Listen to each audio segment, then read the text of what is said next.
오늘 은혜 받으실 하나님의 말씀은 마태복음 20장 29절에서 34절까지의 말씀입니다. 우리 다 같이 합독하시겠습니다. 그들이 여리고에서 떠나갈 때에 큰 무리가 예수를 따르더라. 맹인 두 사람이 길가에 앉았다가 예수께서 지나가신다 함을 듣고 소리질러 이르되 주여 우리를 불쌍히 여기소서, 다윗의 자손이여 하니 무리가 꾸짖어 잠잠하라 하되 더욱 소리질러 이르되 주여 우리를 불쌍히 여기소서, 다윗의 자손이여 하는지라. 예수께서 머물러 서서 그들을 불러 이르시되 너희에게 무엇을 하여 주기를 원하느냐. 이르되 주여 우리의 눈 뜨기를 원하나이다. 예수께서 불쌍히 여기사 그들의 눈을 만지시니 곧 보게 되어 그들이 예수를 따르니라. 아멘. 저는 오늘 마태복음 20장 29절에서 34절 말씀을 가지고 예수께서 우리에게 하시는 질문들, 이러한 제목으로 한번 말씀을 나누겠습니다. 성경을 보게 되면 주님을 만나러 온 많은 사람들이 있었고, 또 그들은 특별히 기도 제목과 치유와 응답을 위해서 주 앞에 나왔습니다. 그럴 때마다 우리 주님께서 그들에게 질문을 하신 내용들이 쭉 기록되어 있어요. 그들에게 합당 그 질문에 대한 대답을 듣기도 하고 또 대답을 요구하시면서 결국 그 믿음의 고백을 통해서 우리 주님께서 내 믿음대로 될지어다 하면서 기적을 행하시는 많은 일들이 기록되어 있습니다. 주님께서 우리에게 어떠한 질문을 하실 때 그 질문의 핵심적인 내용은 바로 그 질문의 내용을 통해서 주님이, 하나님이 우리에게 원하신 것이 무엇인가를 알 수 있다는 거예요. 오늘 주님께서 우리에게도 동일한 질문을 하실 줄 믿습니다. 바로 여러분들은 그 질문에 어떻게 대답할 것이고 또 주님이 그 원하심이 무엇인가를 확실히 깨달아서 하나님의 놀라운 축복을 누리기를 바랍니다. 첫 번째 질문의 내용은 오늘 본문 말씀 마태복음 20장에 있는 그런 내용들입니다. 사실 우리가 성경을 읽을 때마다 우리는 성령의 음성을 듣겠다는 그런 마음으로 읽을 필요가 있어요. 한번 그런 내용을 한번 다 같이 한번 천천히 읽어보면, 그들이 여리고에서 떠나갈 때 큰 무리가 예수를 따르더라. 맹인 두 사람이 길가에 앉았다가 예수께서 지나가신다 함을 듣고 소리질러 이르되 주여 우리를 불쌍히 여기소서, 다윗의 자손이라 하니 무리가 꾸짖어 잠잠하라 하되 더욱 소리질러 이르되 주여 우리를 불쌍히 여기소서, 다윗의 자손이여 하는지라. 예수께서 머물러 서서 그들을 불러 이르시되 너희에게 무엇을 하여 주기를 원하느냐. 이르되 주여 우리의 눈뜨기를 원하나이다. 예수께서 불쌍히 여기사 그들의 눈을 만지시니 곧 보게 되어 그들이 예수를 따르니라. 오늘 보게 되면 두 맹인이 예수께서 지나가신다는 이야기를 듣게 되죠. 그리고 많은 사람들이 따르니까 주님 앞에 가까이 갈 수는 없고 또 맹인이니까 볼 수 없으니까, 그래서 그들은 소리를 지릅니다. 주여 우리를 불쌍히 여겨주시옵소서. 아주 다윗의 자손, 여기 특별히 다윗의 자손은요, 원래 하나님께서 이스라엘 백성들에게 그들의 구원자 메시아 그리스도가 다윗의 후손으로 온다는 것을 알고 있어요. 그래서 다윗의 자손이라고 고백했다는 것은 바로 당신이 바로 메시아요, 그리스도요, 하나님의 아들이요, 우리의 구원자란 고백을 말하는 거예요. 그러니까 나의 구원자이신, 나의 그리스도이신, 나의 메시아이신 주 예수여 우리를 불쌍히 여겨 주시옵소서, 이렇게 소리를 크게 막 지릅니다. 많은 사람이 지나가니까 잘 안 들리겠죠. 그러니까 옆에 있는 사람들이 야 시끄럽다, 좀 조용히 해라, 너희 같은 사람들의 기도 응답하시지 않는다, 이렇게 잠잠하라고 말을 합니다. 그러니까 성경의 말씀에 보니까 그들이 심히 더 소리를 질렀다. 그러면서 주여 우리를 불쌍히 여겨 주시옵소서, 다윗의 후손이여, 이렇게 막 부릅니다. 근데 주님이 막 가시다가 탁 멈추시는 거예요. 그리고 뒤를 딱 돌아보고 그들을 불러와라. 그러면서 그들이 이렇게 스스로 잘 못 오니까 제자들이 데리고 왔겠죠, 앞에. 우리 주님께서 그들에게 질문을 하시는 겁니다. 오늘도 여러분에게 동일한 질문을 하실 줄 믿습니다. 오늘 질문의 내용은 그렇게 되죠. 마태복음 20장 32절을 보니까 예수께서 머물러 서서 그들을 불러 이르시되 너희에게 무엇을 하여 주기를 원하느냐? 너희에게 무엇을 하여 주기를 원하느냐? 오늘 주님이 말씀합니다. 내가 너희에게 무엇을 해주기를 원하느냐? 여기의 의미는 무엇입니까? 우리가 하나님께 나올 때마다 우리에게는 분명한 소원과 목표가 있어야 된다는 거예요. 여러분에게 오늘도 하나님께 나오셨어요.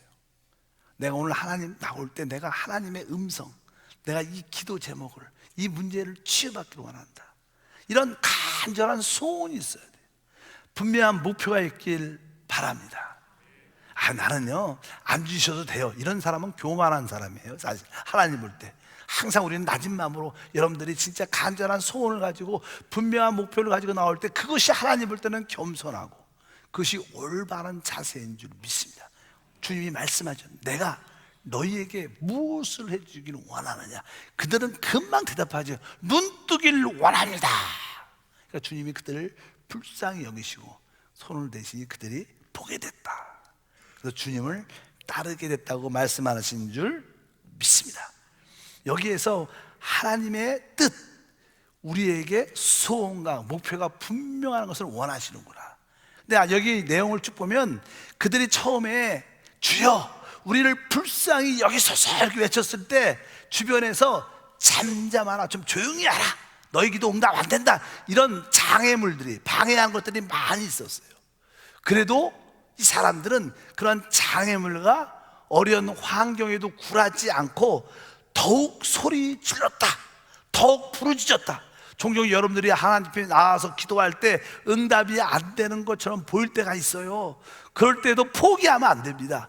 더욱 소리질러, 주여 주여 불쌍히 여겨 주시옵소서, 다윗의 자손이여. 그러니까 올바른 신앙 고백을 통해서 우리가 하나님께 부르짖으면 결국 우리 주님이 멈추시고 우리에게 찾아오십니다. 그리고 말씀하시죠. 내가 너에게 무엇을 해주기를 원하느냐? 여러분 모두 오늘 주님이 지금 여러분 곁을 지나가셔요. 옆에 지나가고 계시는데 많은 사람들이 부르질 않아. 그러니까 우리 주님은 그냥 가십니다. 우리 주님은요 부르지 않으면 그냥 가십니다. 근데 여러분들이 주님을 찾고 부르짖을 때 처음에는 그분도 못 들은 채 하고 지나가십니다. 다시 한번 부르면 그분은 멈추셔요. 저들을 데리고 오라. 내가 무엇을 해주기를 원하느냐? 여러분 지금 주님이 지금 말하세요. 내가 성령을 통해서 무엇을 해주기를 원하느냐? 빨리 대답하세요. 대답 안 하면 그냥 가십니다. 대부분 사람들이 그냥 주님을 놓치십니다. 왜? 주님이 질문을 하셨는데 그때가 기회인데 대답을 잠깐만 기다려주세요. 그럼 가셨어. 그러시면 안 됩니다. 여러분 항상 이 뜨거운 마음이 있어야 돼요. 주님이 이게 무엇을 원하냐 그러면 주님이 무엇을, 그러면 이 대답이 탁 나와야 돼요. 포기를 원합니다.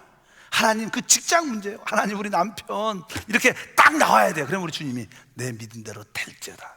믿음이라는 것은 간절한 소원을 함축하고 있어요. 진짜 믿음 있는 사람 보면요, 밥을 먹을 때도 주님 이거 해결해 주셔야 되는데, 화장실 가서도 주님 해결해 주셔야 되는데, 운전하면서 주여 해결해, 이게 간절한 기대가 있고 소망이 있어요. 그럴 때 대부분 기도가 응답되죠. 여러분의 그러한 열망과 소원과 목표가 분명하기를 축복합니다. 신앙생활에 더 중요한 것은요, 이제 하나님이 이렇게 간절히 찾는 자들을 만나 주시는데 그분이 우리의 기도를 응답하시고 어떤 분들은 질병도 치유받고 기도도 응답돼서 아주 간증도 있습니다. 그런데 이 두 맹인은요, 성경에 보면 이렇게 써 있어요. 34절에 보니까 예수께서 불쌍히 여기사 그들의 눈을 만지시니 곧 보게 되어 그들이 예수를 따르니라, 이렇게 써 있어요. 예수를 따른다. 많은 사람들이 교회 와서 하나님을 만나고 병도 치유받고 기도도 응답받고 축복도 받다가 이제 또 기도가 문제가 해결됐으니까 자기 길을 갑니다. 자기 길을 가요. 내가 원했던 그 길, 또 내 길을 가죠. 근데 오늘 성경에 보면 그들은 누구를? 예수를 쫓습니다. 여러분들이 기적과 응답과 하나님을 만난 뒤에는 진짜 생명의 길, 영생의 길, 예수를 쫓아야 되는 거예요. 예수를 따르는 성도가 돼야 진정한 축복이 영원히 누려지는 은혜가 함께할 줄 믿습니다. 요한복음 5장 같은 경우에 보면요, 또 아주 간절히 사모하는 사람을 주님이 만나주는 이야기 기록되어 있어요. 5장에 보면 이제 예루살렘에 양들을 제물로 드리려면 양들을 내가 성전 안으로 데리고 들어가야 되잖아요. 그래서 그냥 양문을 통과합니다. 그래서 그냥 베데스다 양문 곁에 베데스다라는 연못이 있는데, 거기에는 종종 천사가 이렇게 내려오면 물이 부글부글 끓어요. 근데 원래 전통에 어떤 이야기에 전례에 물이 동할 때, 부글부글 끓어올 때 누구든지 첫 번째로 들어가면 어떤 병에도 다 치유받는다, 그런 기적의 장소였어요. 많은 사람들이 그런 이야기를 듣고 병든 사람들이 늘 베데스다 연못가에 준비하고 있어요. 언제 물이 부글부글 끄나 동하나, 그럴 때 다들 첫 번째로 들어가야지. 근데 거기에 38년 된 병자가 있었어요. 근데 그 사람은 38년 동안 병에 걸려서 누워 있었기 때문에 물이 부글부글 끓어도 들어갈 수가 없어요. 첫 번째는 못 들어가는 거예요. 가려면 늦었죠. 항상 누워 있는 자니까. 그래서 마음속에 간절함이, 누가 나를 물이 동할 때 첫 번째로 넣어주지? 이런 간절함이 아주 많은 사람이었어요. 그런데 주님이 그에게 직접 찾아오셨어요. 네가 낫고자 하느냐, 이렇게 말해갖고, 주여 물이 동할 때 나를 물에 넣을 사람이 없습니다. 그리고 우리 주님께서 일어나라, 치유받았어요. 그 38년 된 병자도 그 마음속에 간절한 소원, 뜨거운 목표가 있었어요. 그러니까 하나님이 직접 찾아오셨어요. 여러분에게 그러한 간절한 소원과 목표가 분명하길 바랍니다. 여러분들 2019년에도 기도 제목을 이렇게 냈어요. 우리 다 이렇게. 여러분들 기도 제목 낸 거 뭐 4가지, 3가지, 많으면 5가지를 써서 냈는데, 응답받은 거 있으셔요? 있으신 분도 있죠. 항상 그런 기대를 해야 돼. 하나님, 내가요 올해 2019년 기도 제목 5가지를 냈는데 지금 2개가 응답, 3개 남았으면 하나님 역사해 주시옵소서, 만나 주시옵소서, 이런 소원과 목표가 분명하면 우리 주님께서 내 믿음대로 될지어다. 두 번째로, 나는 성경에 어떠한 질문에 대한 이야기가 있느냐면, 이제 요한복음 8장에 보면요, 이제 주님께서 어떤 사건을 통해서 우리에게 질문하는 그런 내용들이 기록되어 있습니다. 한번 길지만 한번 3절부터 한번 다 같이 한번 읽어보면, 서기관들과 바리새인들이 음행 중에 잡힌 여자를 끌고 와서 가운데 세우고 예수께 말하여, 선생이여, 이 여자가 간음하다가 현장에서 잡혔나이다. 모세는 율법에 이러한 여자를 돌로 치라 명하였거니와 선생은 어떻게 말하겠나이까? 그들이 이렇게 말하면 고발할 조건을 얻고자 하여 예수를 시험함이러라.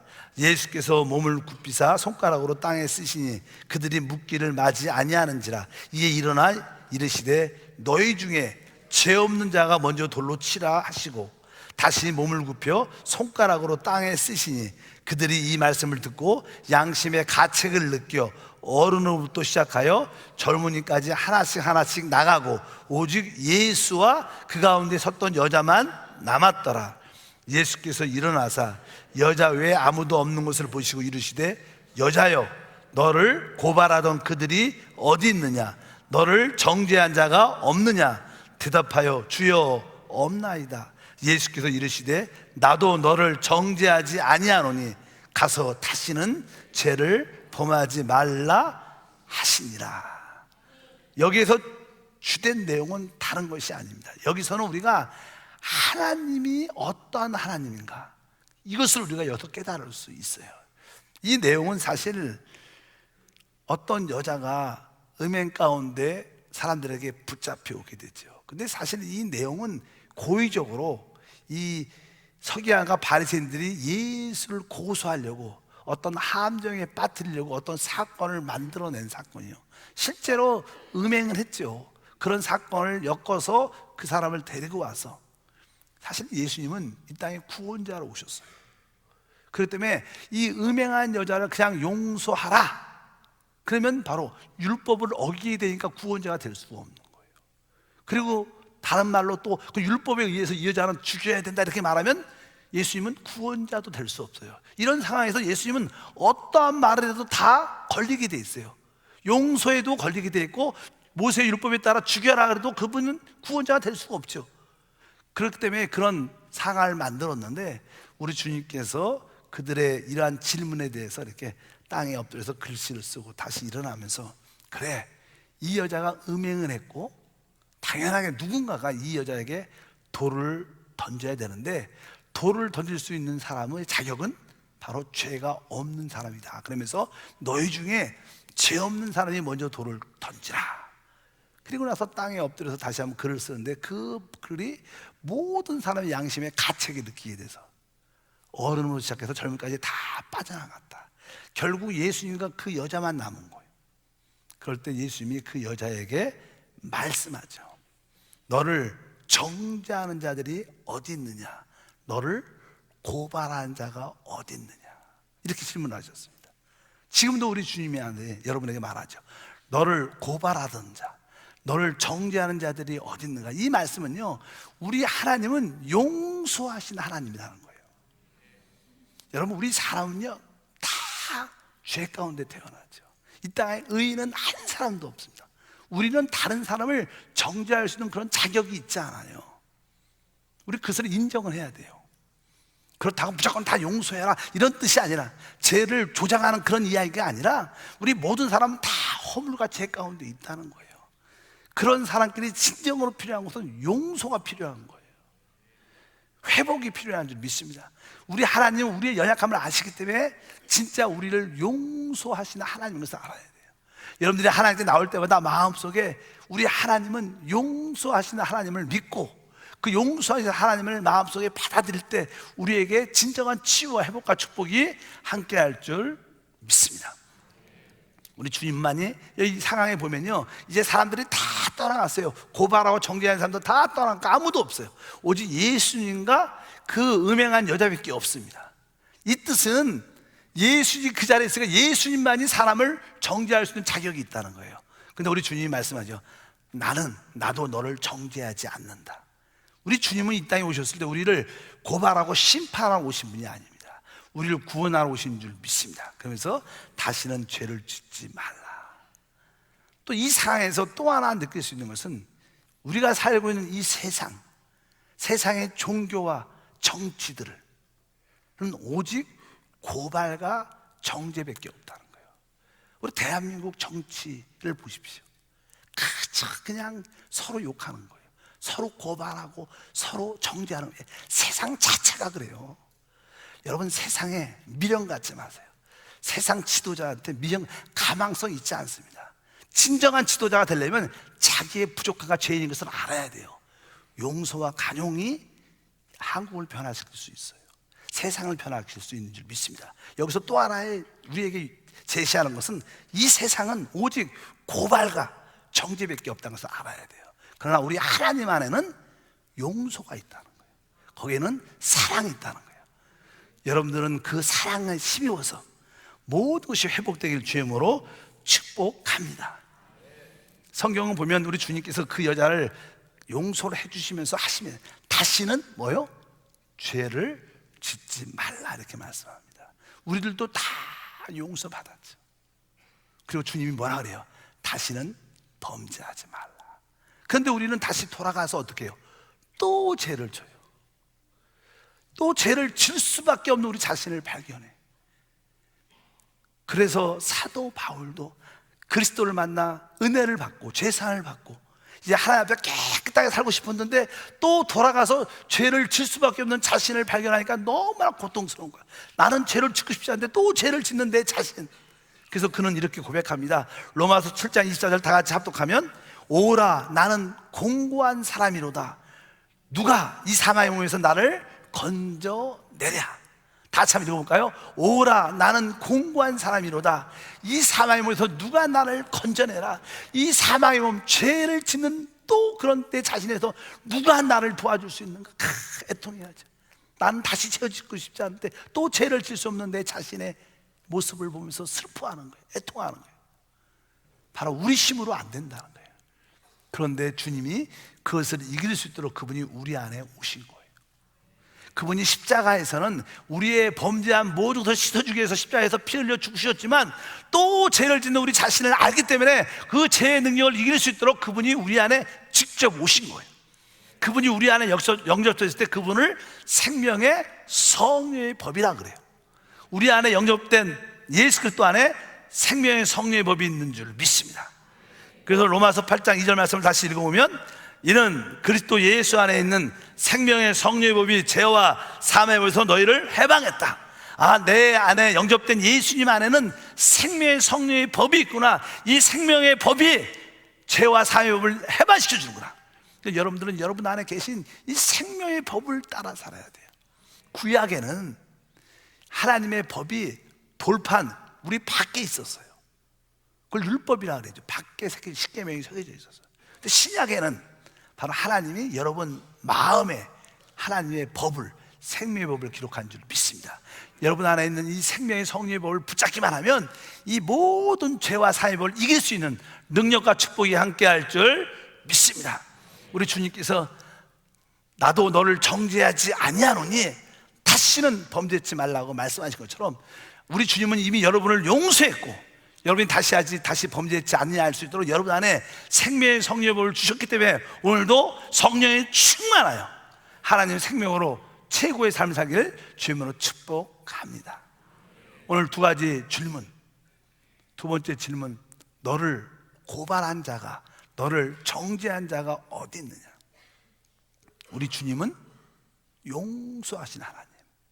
그러나 세상은 고발과 정죄밖에 없지만 예수 안에는 바로 용서와 회복의 역사가 함께할 줄 믿습니다. 그 하나님을 여러분들이 믿으시라고 말씀합니다. 세 번째 질문은 요한복음 11장에 나옵니다. 우리가 잘 아는 이야기죠. 지난주도 그런 말씀을 드렸죠. 이 베다니에 나사로와 두 자매, 마르다와 마리아가 있는데 그 오라비가 나사로가 죽게 됩니다.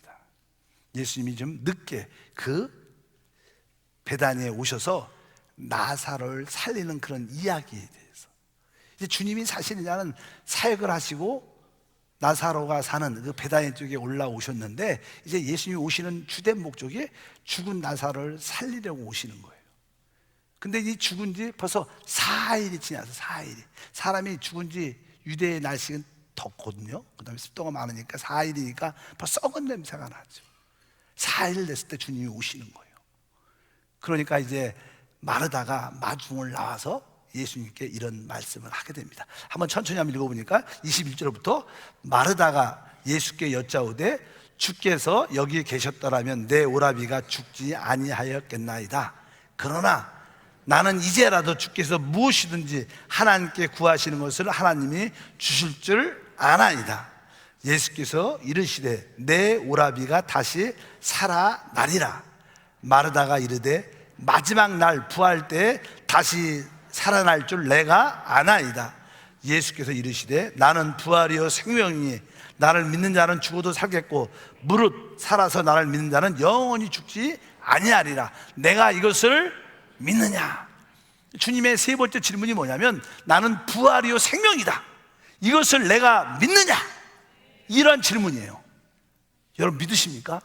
예수님이 오늘도 여러분에게 찾아오셔서 말씀합니다. 나는 부활이요 생명이다. 이것을 내가 믿느냐? 근데 실제로 사람들이 안 믿습니다. 예수님이 죽은 나사로를 살리러 오신 거예요. 근데 마르다가 말하죠. 예수님이 오셨는데도 예수님이 여기 계셨더라면 우리 오라비가 죽지 아니할 텐데요. 근데 주님이 지금이라도 무엇을 하시면 하나님이 할 수 있음을 믿습니다 하고 말은 해요. 그런데 그냥 주님이 말씀하죠. 네 오라비가 다시 살아난다. 그러니까 이 마르다가 놀란 거예요. 그건 말이 안 되는데. 그러면서 뭐라고 말하냐면 네 마지막 날은 다시 살 줄 알죠. 왜? 사람은 다 부활하거든요. 믿지 않든 마지막 때 다 부활의 심판을 받아요. 사람은 다 부활합니다. 사람은 원래 안 죽습니다. 몸만 이렇게 영혼과 분리됐다가 마지막 심판날에 다시 부활의 몸을 가지고 하나님 앞에 심판받고 불못에 던져지죠. 여러분 나이가 지금 여기 50, 60, 70 되신 분도 있어요. 뭐 젊은 분도 있고 근데 50, 70 되신 분들, 60, 70 되신 분들 이 마음이 몇 살이에요? 보통 제가 물어봐요. 저도 그래요. 60이 넘었지만 이렇게 나이를 이렇게 남들이 몇 살이냐 그러면 30살 같아. 마음은. 여러분도 그렇죠. 아주 마음은 아주 젊어요. 사람은 죽는 존재가 아니에요. 왜? 영적인 존재니까. 그러니까 우리 주님께서 그냥 말하죠. 네 오라비가 다시 살아난다. 그러니까 그냥 지금 살아난다는 말이에요. 그러니까 그것을 못 믿는 거예요. 그러니까 마지막 날에 살아납니다. 믿습니다. 이렇게 말하는 거예요. 사람들은 항상 자기 생각이 있어요. 자기가 배운 경험이 있고 자기의 이론과 자기 논리가 있어요. 자기 이론과 논리를 벗어나면 안 믿습니다. 보통 이 사람들이, 모든 사람이 다 그래요. 그러나 여러분들이 하나님의 기적을 체험하려면 자기의 이론, 자기의 논리를 버려야 돼요. 이 사람들의 이론과 논리는 3차원에 제한되어 있습니다. 근데 우리 하나님은 4차원 이상에 계신 분입니다. 그분은 시간과 공간을 초월해 있죠. 그러니까 우리는 3차원에 속한 이론과 논리를 붙잡으면 기적을 체험하지 못합니다. 그러나 4차원의 생각에 이론과 논리를 가지면 기적을 체험할 수 있는 거예요. 그래서 여러분들은 항상 4차원 영성의 생각을 해야 돼요. 4차원의 꿈과 비전을 가져야 되고 4차원의 말을 해야 돼요. 그래야 기적이 일어날 줄 믿습니다. 마르다는 무슨 얘기냐면 3차원의 생각으로 3차원의 말로 하는 거예요. 마지막 날에 부활할 줄 믿습니다. 그러니까 주님이 고쳐주는 거예요. 아니다, 나는 부활이다, 나는 생명이다. 이게 뭐예요? 지금 기적이 일어난다는 거예요. 우리 예수 그리스도는 어제나 오늘이나 영원토록 동일하십니다. 실제로 주님이 2000년 전에 이 땅에 오셔서 많은 기적을 행하셨어요. 그 기적이 지금도 성령을 통해서 일어난다는 거예요. 성령을 통해서 일어난다는 거예요. 왜? 성령은 4차원의 영성에 속하고 있으니까. 여러분들도 그런 믿음을 가지셔야 돼요. 우리는 자기의 생각에 제한되어 있어요. 하나님, 내가 내 생각을 내려놓고 내 이론을 포기하고 내 모든 논리를 버리게 도와주시옵소서. 하나님의 논리, 하나님의 이론을 갖게 도와주시옵소서. 그 하나님의 논리와 이론이 뭐예요? 하나님 말씀인 줄 믿습니다. 그래서 여러분들이 하나님 말씀을 믿어야 돼요. 주님이 오늘 뭐라고 말씀하면 나는 부활이다, 나는 생명이라는 거예요. 지금 기적이 일어난다는 거예요. 그러니까 안 믿어요. 그러니까 주님이 답답해서 다시 그 무덤가로 가십니다. 무덤가로 가죠. 그러니까 거기 가서도 마리아도 똑같은, 나름대로 믿음이 있다고 마리아도 똑같이 말을 하니까 예수님이 조금 화가 나셨어요. 그러면서 그 두 자매를 향해서 말해서 이제 죽은 지 사흘 됐지만 그 돌문을 옮겨놔라. 주님이 살리겠다는 거예요. 지금 무덤을 막고 있는 돌을 옮겨놔라. 그러니까 또 뭐라고 말을 하냐면 11장 39절 다 같이 한번 읽어보겠습니다. 시작. 예수께서 이르시되 돌을 옮겨 놓으라 하시니 그 죽은 자의 누이 마르다가 이르되 주여, 죽은 지가 나흘이 되었으며 벌써 냄새가 나나이다. 우리 주님께서 이 돌문을 옮겨 놔라. 왜? 그 나사로를 살리려고. 그러니까 이 마르다 뭐라 그래요? 주님, 죽은 지 사흘 지났습니다. 썩은 냄새가 나는데 왜 그러세요? 주님의 기적을 방해한 자가 누구예요? 마르다의 생각이에요. 자기의 이론과 논리예요. 그러니까 주님이 화를 내죠. 하나님을 내가 믿으면 하나님의 영광을 보느라고 말하지 않았냐 이렇게 말하니까 놀래서 옮겨요, 계속 옮겼어요. 그러니까 주님이 말씀하시죠. 나사로야, 나오라. 그러니까 진짜 죽었던 나사로가 수족이 묶여 있잖아요. 얼굴도 덮여 있고 두건으로 그 나사로가 퍽떡 일어난 거예요. 진짜 놀랬을 거예요.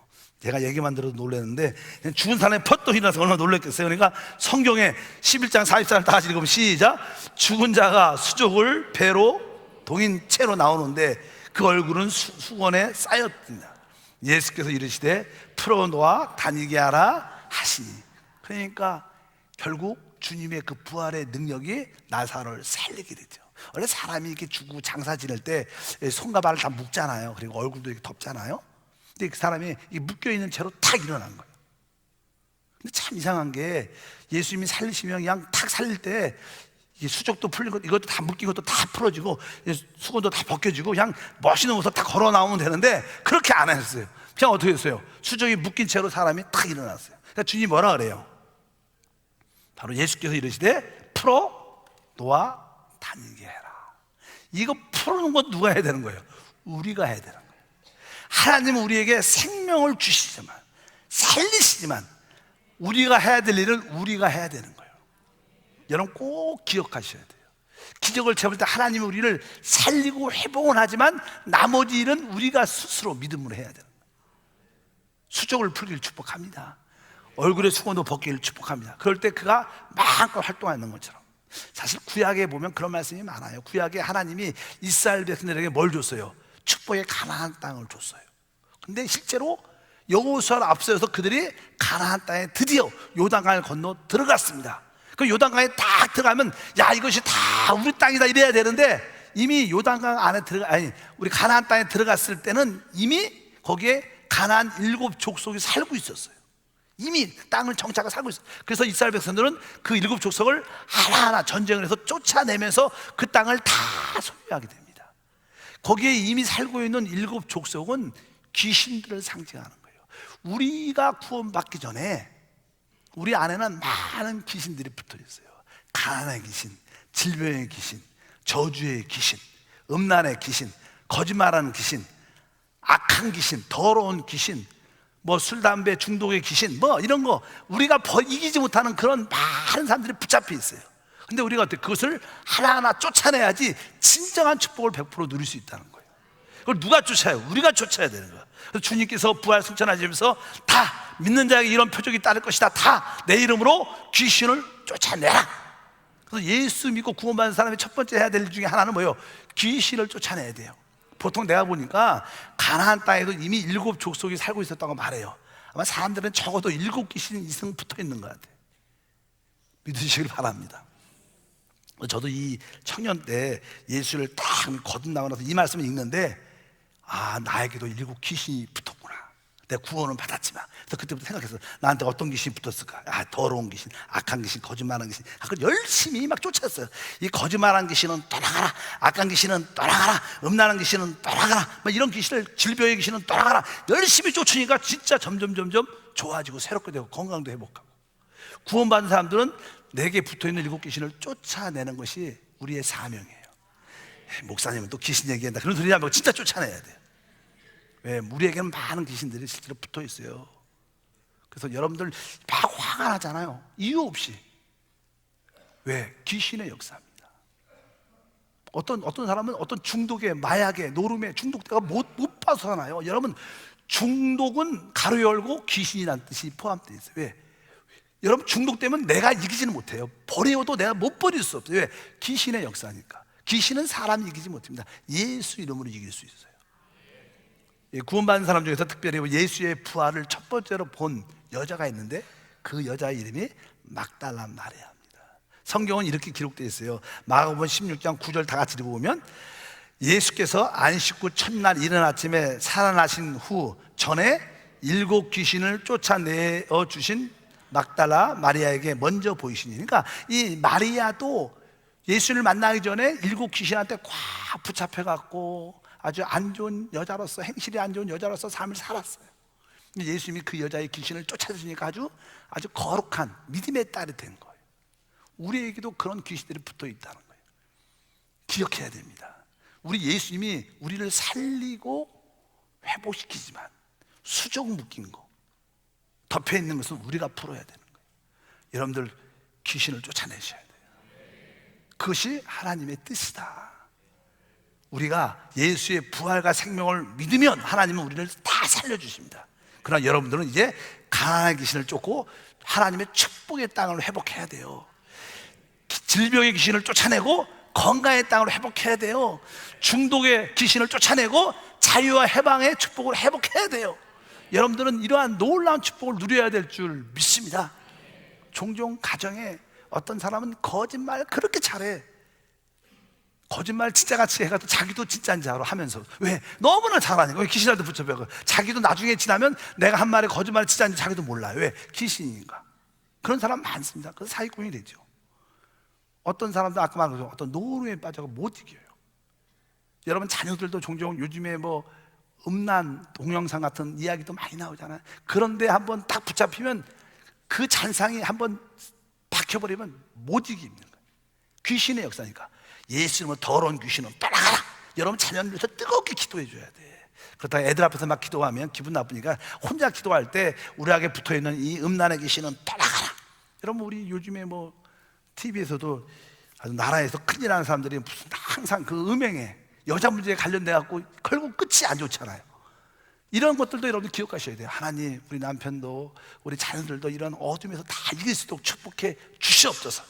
그래야지 여러분들이 부활과 생명 하나님을 누리게 될 줄 믿습니다. 오늘 주님이 여러분에게 찾아오셨어요. 성령이 여러분에게 질문하십니다. 마음속에서 여러분에게 내가 너에게 무엇을 해주기를 원하느냐, 어떻게 대답하시겠습니까? 또 너를 고발하고 너를 정죄한 자들이 어디 있느냐, 너무 죄책감에 눌려있지 말라는 거예요. 또 하나는 네가 부활과 생명의 하나님 나를 믿느냐. 믿는 사람들은 기적을, 또 믿는 사람들은 귀신을 쫓아내서 참된 축복을 회복하는 역사가 함께할 줄 믿습니다. 기도하겠습니다. 하나님 아버지 진심으로 감사합니다. 주님을 찾아 나온 모든 자들에게 주님은 치유와 회복을 하기 전에 많은 질문들을 그들에게 하시면서 하나님의 원하심을 그들에게 말씀하셨습니다. 오늘도 주님이 우리 가운데 오셔서 내가 무엇을 해주기를 원하느냐, 우리 안에 주님께 나올 때마다 간절한 소원과 분명한 목표를 갖고 나오게 도와주시고, 너를 고발하고 정죄한 자가 어디 있느냐, 어떤 누구도 우리를 고발과 정죄할 수 없고 주님만이 할 수 있는데 주님도 우리를 정죄하지 않고 우리를 용서하시는 하나님을 받아들입니다. 그리고 한편적으로 우리 삶 가운데 어려운 일이 있을 때마다, 기적이 필요할 때마다 부활과 바로 생명의 하나님을 믿게 도와주시고, 그러므로 말미암아 하나님의 영광을 보게 도와주시옵소서. 주 예수 이름으로 기도함나이다.